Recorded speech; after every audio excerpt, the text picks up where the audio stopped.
Welkom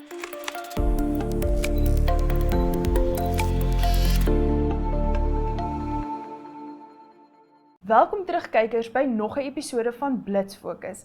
In die week se episode kyk ons na wat is nuut in die jeug se wêreld. Ons het 'n onderhoud met 'n baie belangrike gas. Ons kyk na 'n nuwe boek en luister 'n nuwe liedjie.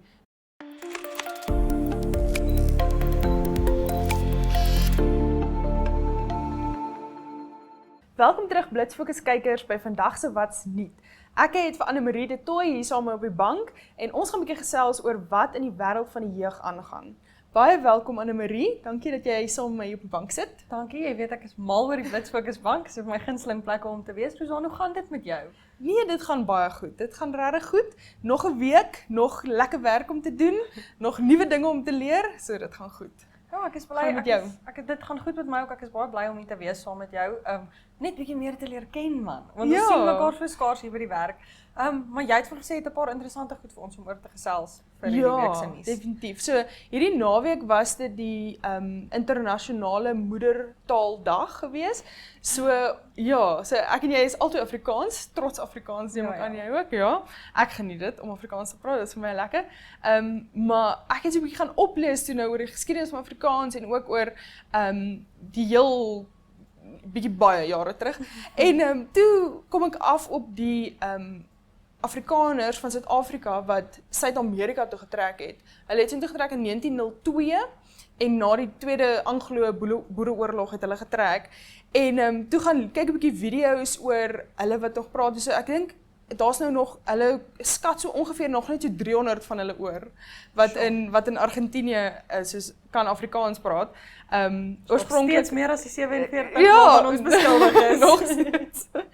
So hulle het oorspronklik oorgegaan met tussen 600 en 650 mense en toe het hulle obviously daar soos kinders gekry en hulle het 'n hele gemeenskap daar gebou en nou is hulle maar net 300 oor en is meestal mense oor 60. So dis nou die ouer generasies wat dit nou aandra. Maar toe gaan luister ek 'n bietjie oor hulle hoe hulle praat en dit is nog die ou soos half meer die Dutch Afrikaans, Nederlands Afrikaans, so snaakse woorde en goed wat hulle nie gehaat het in Suid-Afrika daai tyd toe hulle nou getrek het nie. Onder andere was daar soos 'n lughawe. Hulle het nie die woord lughawe nie, hulle sê dit is 'n vliegtuigstasie. Sure. Want toe hulle oorgegaan het, was daar nie lughawens in Suid-Afrika nie. So al sulke interessante goed. So ek het om bietjie internasionale moedertaaldag het ek gaan dit oplees en dit was vir my baie interessant. Ja, kyk, ons het laas jaar op Afrikaans 100. Ek is Afrikaans het mos nou laas jaar 100 jaar oud geraak en ek is verskriklik lief vir Afrikaans, dit is my gunsteling taal. Ek skryf in Afrikaans, ek praat in Afrikaans en as ek kan dan sing en dans ek ook in Afrikaans elke nou en dan. Maar buite in Afrikaans dink ek dis so spesiaal dat ons nog iets het soos moedertaaldag. Ja. Waar almal in hulle taal, hulle wese kan, ek wil Engelse woord, celebrate, want sorry, ek weet nie alles in Afrikaans nie, ek sing, dans en praat dalk daarin, maar ek weet nog nie alles nie. Maar net hoe spesiaal dit is dat Afrikaans nog, of dat moedertale nog iets is wat ons kan celebrate, want ek weet, daar's 'n verskriklike vrees dat 'n klomp tale uitgewis word. Ja. Ek meen, ons het dit nou gesien met die verskriklike kontroversie om Bad Bunny se halftyd optrede by die Super Bowl, waar die mense so ongelukkig was dat hy in Spaans gesing het.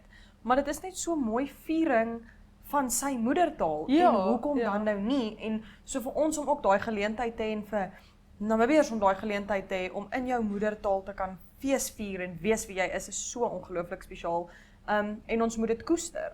Ek dink definitief. Ek dink daar's so baie van jou identiteit gekoppel aan jou taal en jou kultuur en so as daai weggevat word dan word daar basies 'n stukkie van jou weggevat. So en daar's niks so lekker om jouself te kan ordentlik uitdruk in jou moedertaal of om deel te wees van 'n gesprek en te lekker lag want jy verstaan alles en jy is deel van dit en almal kom saam. So ek dink dit is 'n lekker feesviering. Ek het dit geniet, ja. Ja, nee, dit was en ek dink ook maar net dis belangrik om te onthou waar jy vandaan kom. Ja, ek dink vir ons almal of dit nou te doen het met taal of dit te doen het met jou huislike omstandighede of dit te doen het met uit watter land uit jy kom. Ek byvoorbeeld is Suid-Afrikaner en ek dra my Springbok-trui met trots. Maar dis belangrik om te onthou waar jy vandaan kom. Ja, definitief. So ja, maar terug, jy het so iets genoem toe jy baie vuurwarm daaroor. oor die Wuthering Heights kontroversie wat hier rondloop. Ja, kyk terwyl ons nou op taal is. Kom ek vertel vir julle. Nee, ag dis eintlik nie so ernstig soos wat ek dit laat klink nie. Die nuwe Wuthering Heights of Wuthering, ekskuus Jerin, sy help my reg want dis nie Wuthering nie, dis Wuthering. Wuthering Heights. Die nuwe Wuthering Heights film adaptation het uitgekom op Valentynsdag of die dag voor Valentynsdag in daai naweek en mense is ongelukkig. So ek het Wuthering Heights gelees as kind. My ouma was 'n Engelse onderwyseres gewees, haar hele lewe lank. So ek het dit gelees toe ek nogal redelik jonk was en een ding wat ek baie duidelik wil maak is Wuthering Heights is nie 'n liefdesverhaal nie. Dit is 'n tragedie en 'n waarskuwing oor wat gebeur as liefde in obsessie verander. En ek wil nou nie te veel weggee nie, maar die fliek het so baie weggevat van daai tragedie af. Dit was asof die fliek probeer het om dit, of dis nou wat ek hoor, dis wat die kontroversie is dat die fliek te hard probeer het om dit in 'n liefdesverhaal te omskep. Ek het my opinies, maar hier is nie 'n storie oor my opinie nie. En dan natuurlik die ander mense wat nou weer sê, maar almal is geregtig tot hulle eie adaptation daarvan en ons het nou al so baie Wuthering Heights remakes gehad in die laaste paar jaar, ek weet nie presies hoe lank dit teruggaan nie, maar dat as 'n director nie half hulle eie spin daarop sit nie, dan verloor dit, niemand wil dit gaan kyk nie, want dis die 6de, 7de, ek weet nie of jy Romeo en Juliet gekyk het nie. Maar ons het soos 11 weergawe van Romeo en Juliet en almal is presies dieselfde. So dan nou weer die positief is dat dis iets anders om te kyk. Maar ja, die mense aanlyn is baie kwaad. Baie kwaad. Ek het opgelees dat die vervaardiger van die fliek is, sy het dit half geskryf of die adaptation gemaak volgens haar interpretasie van die boek toe sy dit gelees het as 'n jong meisie.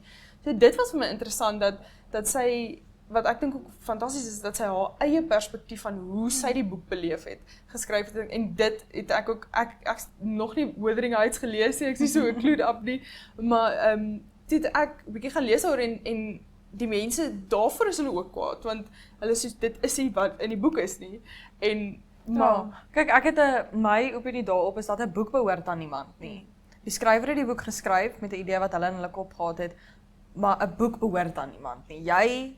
Almal gaan 'n ander opinie hê oor 'n boek. Ek en jy kan nou hier sit en presies dieselfde ding lees op papier en ons gaan dit heeltemal verskillend opvat. 100%. Ja. So, dit is belangrik dat elke persoon hulle identiteit hou daarin en iets wat vir my ook nogal ongelooflik was is die feit dat dis obviously 'n periodestuk. Dit kom van lank terug af, dit is geset in die 18 jare, ek weet nie. Seker, maar ver terug en period pieces het mos gewoonlik 'n baie vaste manier hoe hulle karakters aantrek en wat ook al, en nog iets wat sy gedoen het wat ongelooflik spesiaal was, is die feit dat sy het nie daarby gestiek by daai norms nie, sy het soos in hoe sy dit envision het sy hulle aangetrek, so dit was baie fairy tale-esque gewees, in die sin van bruidklere en rooi is 'n verskriklike belangrike kleur in die film, maar en rooi en pink en streepies en glitter en sparkles, want dit is hoe sy dit ervaar het. So dis ook iets spesiaal. En ek dink maar net, ek kan soort van verstaan hoekom die mense kwaad is daaroor, because moenie dit Wuthering Heights noem, as jy nie Wuthering Heights gaan maak nie, maar op dieselfde tyd, ek en jy kan dieselfde boek lees en nie dieselfde dink daaroor nie, so hulle kan nie eintlik vir kwaad wees nie, dis my opinie, maar ja, so dit is nogal interessant om te sien hoe die verskillende mense aanlyn reageer op sulke goed. Ja, en hoe hulle die hele storie nou so half nitpick, hulle is tot kwaad dat Margot Robbie die hoofrol gespeel het. Ja, en waar hulle was soos, nee, in die boek was sy net 14 of ek sê nie seker nie, maar so ek dink sy dit geskryf uit haar perspektief uit en jy kan die fliek kyk vir die liefde van 'n fliek kyk en vat daai wat jy wil daaruit vat, maar ek dink mense moet dit net geniet. Ja, geniet dit. 'n fliek is nie soveel drama nie. Die fliek is mooi. Nee, die fliek is nie mooi nie.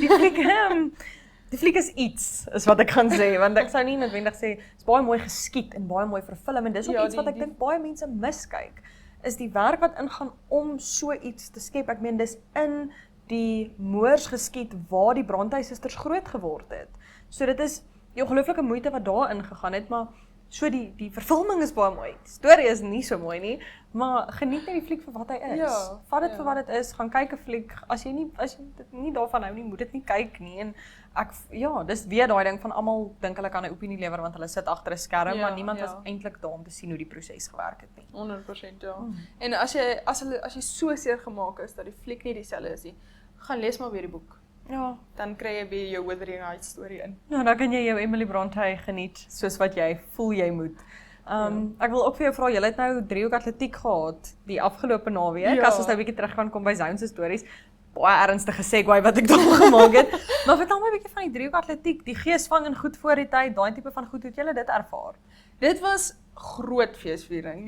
Die skole het regtig moeite ingesit in hulle, want hierdie jaar het hulle 'n geesbeker bygehad. So die gees was groot. Elke skool het hulle beste optrede opgesit en soos altyd die atletiek was regtig goeie gehalte. Ek het dit geniet. Jy werklik jou op, maar om alles te cover en by alles uit te kom maar ek dink die span het regtig goed saamgewerk en ja. Ja, ek onthou laas jaar was driehoek atletiek by een van my gunsteling goed geweest om by te wees, net om die skooltrots te sien. Wat daarmee gepaard gaan. Is dieselfde ding as jy kyk na die VHS Windhoek Gimnasium in Terhoor wat nou nog kom die jaar. Die ongelooflike skooltrots wat daai kinders by hulle dra, is net, dis op 'n ander vlak, maar as ek jou nou so kan vra, want dis nou verby, so niemand kan meer kwaad raak vir jou nie. Vir watse skool, waar staan jy tussen die drie? Dis nou eintlik 'n baie moeilike vraag, want ek het so iemand in elke skool wat in my lewe saak maak of wat in die skool was of so. Maar ek het redelik vriendinne gehad wat in VHS is. So ek dink en ook ek geniet hulle. So ek dink ek staan so 'n bietjie agter VHS, net so 'n bietjie ekstra, maar hulle het almal regtig goed gedoen. Ja, dis altyd vir my ek was nou natuurlik laas jaar by Zone en het baie met laas jaar se matrieks gewerk en ek was nogals geïnteresseerd om te sien wat die skole gaan doen sonder van hulle topatlete wat nou matrikuleer het. Ek meen ene wat baie mense weet, ek het baie mee goed oor die weg gekom het is Etienne Lombard wat vir WAP gehardloop het. Hy was ook al 'n gas op Blitz Fokus geweest, een van my gunsteling gaste, maar Etienne is weg en ek wou gesien het wat gaan WAP doen om daai gat te vervul en ek dink eintlik hulle het dit baie goed gedoen. Ek dink nie 'n mens kon sien dat een van die skole regtig iets mis as gevolg van daai atlete wat uit is nie. Natuurlik baie hartseer want jy wil nie daai gehalte atleet verloor noodwendig nie. Maar ek dink die skole, omdat hulle van so jong ouderdom af almal saamwerk, kan 'n mens sien dat hulle daai atlete opgebou het van kleins af. 100%. En hulle ek dink dit is hartseer dat die ouer atlete uitgaan, maar dit gee tog vir daai jongetjies kans om daai skoene te vul en kans om op te beweeg in hulle gehalte van atletiek en ek dink hulle het regtig baie gepresteer. So hulle kan trots wees. Hulle kan baie trots wees. Altyd trots op ons atlete, ja. Dan sê Anne-Marie, dit is nou die einde van ons nuussegment. Wel, nie segment, nie gedeelte, maar so baie dankie dat jy weer op die bank saam met my was en ek sien uit vir volgende keer. Altyd lekker om saam met jou te wees. Bly ingeskakel kykers vir die volgende wat kom. Dit is nog die boek en die liedjie van die week.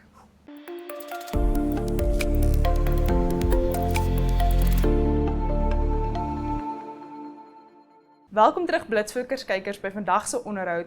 Ek het hier op die bank saam met my vir Rico Lombard. Hy is 'n eiendomsagent by Fine & Country Namibië. Baie welkom Rico. Baie dankie Rosanne. Baie dankie dat jy bereid is om vandag bietjie met ons te kom gesels. Nee, enige tyd. Dankie vir die invite. Wat is die oorhoofse oorsaak vir die behuisingtekorting wat jong mense vandag ervaar hier in Windhoek spesifiek? Daai is 'n baie interessante vraag en ek is bly jy het hom gevra. En die vraag is eintlik of die antwoord is eintlik baie eenvoudig. Ons sit net met te min huise. Die aanvraag vir behuising in Windhoek en oor die land is daar's baie en ons het nie genoeg huise nie en dit maak dit nou weer moeilik vir jong kopers en huurders om in die mark in te breek want as daar min supply is die demand hoog en daarvoor is die prys ongelukkig ook hoër.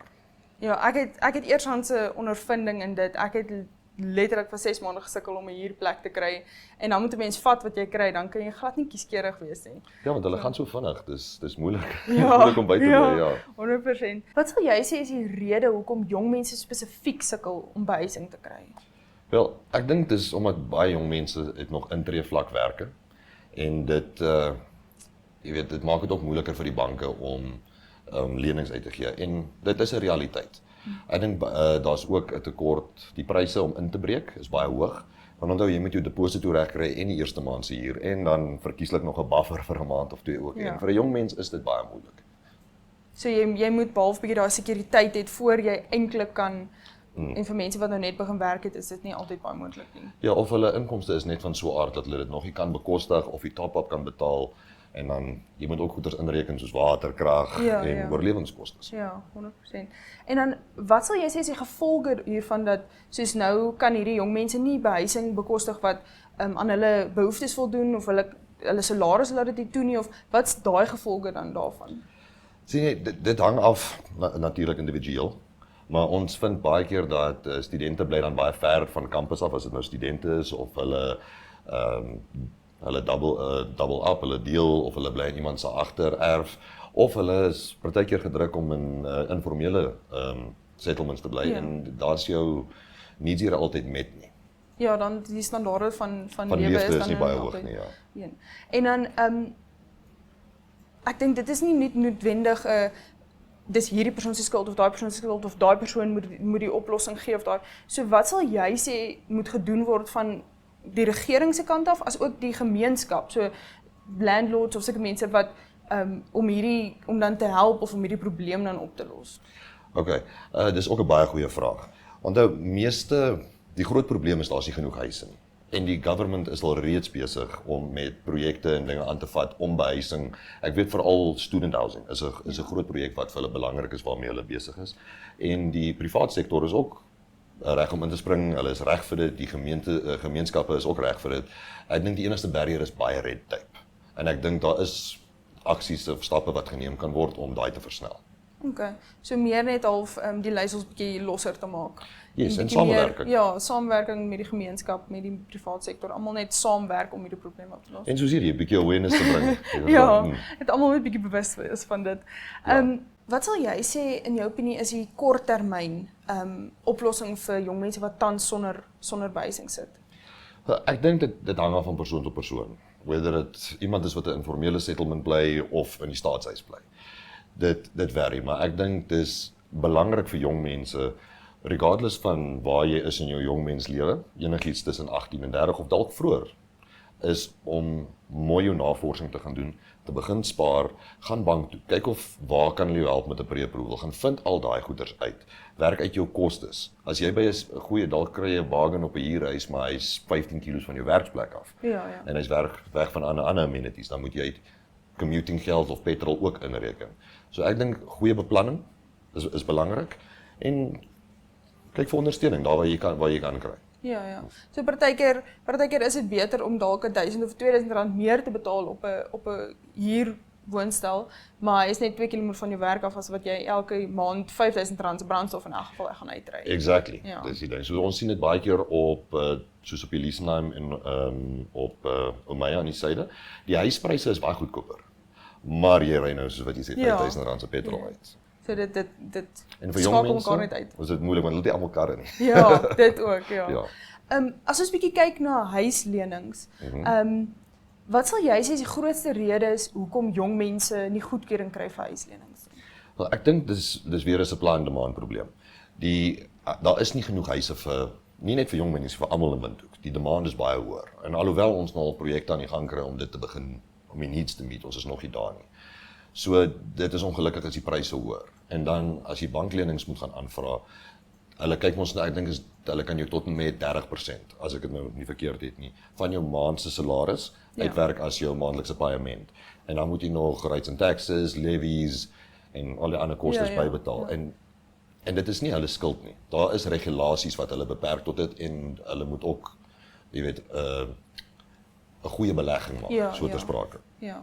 Okay, so dit is ook maar net finansiële inkomste is nie genoeg nie. Daar's al hierdie en daar's nie genoeg huise, daar's nie genoeg huise. Die huispryse is so hoog.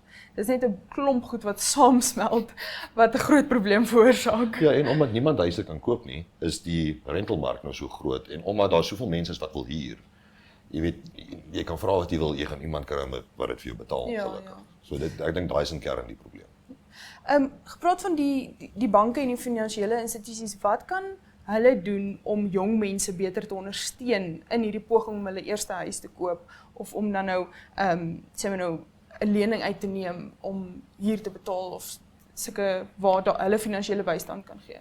Ek dink as hulle 'n bietjie kyk saam met die privaat sektor, saam met die regering, om te kyk of hulle dalk pakkette vir jonger mense kan kry wat nou die risk to reward ratio vir hulle bietjie beter justify, of miskien 'n bond of 'n fonds wat die government kan gebruik om vir sekere mense wat at risk of wat die kriteria vervul, jy weet, te kan help met banklenings.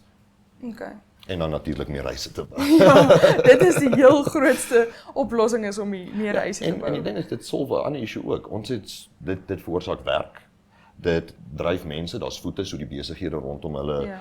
Ek dink dit vir elke student wat nou na klas gou by die huis aankom, hy is lus vir 'n hotdog en iets, jy weet, daai ou maak ook geld. Ja. Almal kan net daai benefit. Dit benefit almal op alle income levels. Ja. Vir jong mense wat nou tans soek of wat binnekort gaan soek vir behuising, wat is van 'n eiendomsagent se perspektief af die praktiese raad wat jy vir hulle kan gee om hulle half beter soos applicants te maak vir 'n huis of vir 'n woonstel of so? Ek dink eerstens doen jou huiswerk. Gaan doen jou sommetjies, kyk wat het jy om te spandeer op die huis of op 'n pre-approval of op huur of sorry nie op pre-approval nie, maar vir die bybetaling en sulke tipe dinge. So huiswerk is belangrik. En dan is dit ook belangrik om met 'n professionele agent te gaan werk. Daar is soos in alle industries mense wat goed is en mense waarmee jy eerder nie sal wil werk nie. So gaan kry vir jou 'n goeie agent, vra vir die agent gaan jou ook kan guide. Kry jou pre-approval in plek, doen jou somme en begin soek voordat jy dit nodig het. Ja. Ek sal ook sê dit is, soos ek gesê het, ek het 6 maande gesoek vir 'n plek en ek het dit probeer doen sonder 'n agent, so ek sal ten minste het jy vooruitgedink. Ek sal volgende keer definitief gebruik maak sommer van jou, nou dat ek jou ken. Jy het my nommer. Ja, nee, ek het hom. Dit is nou die einde van ons gesprek. Ek is baie dankbaar dat jy met ons kom gesels het. Dankie vir jou ook. Enige ander woord, enige ander iets wat jy met die lesers wil deel? Wel, al wat ek kan sê is, dit lyk dalk soos 'n groot berg wat voor jou lê, maar jy sal die regte plekkie kry as jy voorbereid is, as jy jou huiswerk doen en as jy die regte advies en die regte guidance het. Okay, dankie julle. Dit was Rico Lombard van Fine & Country Namibia en ons bly ingeskakel vir die volgende segment.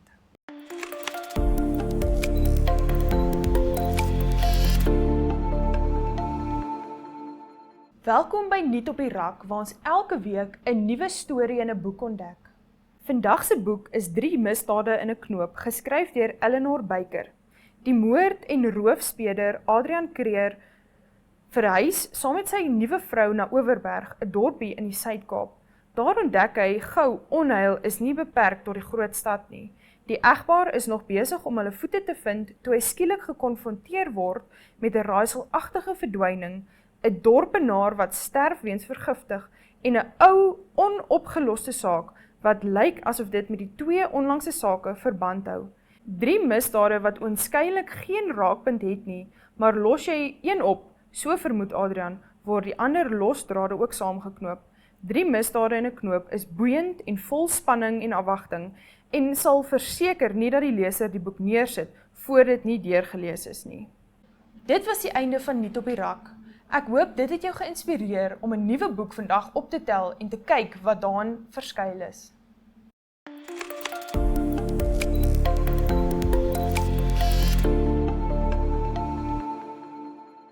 Welkom by Voor in die Koor.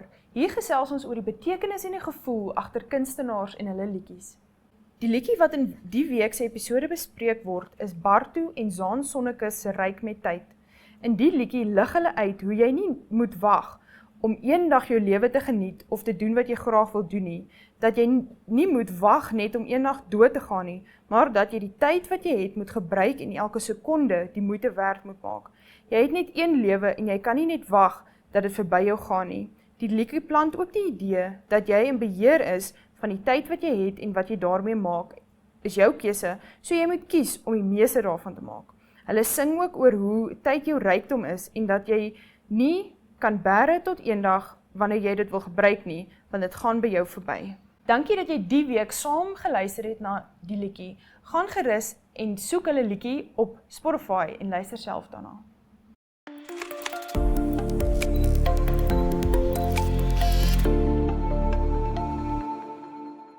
En so kom ons aan die einde van nog 'n episode van Blitz Fokus.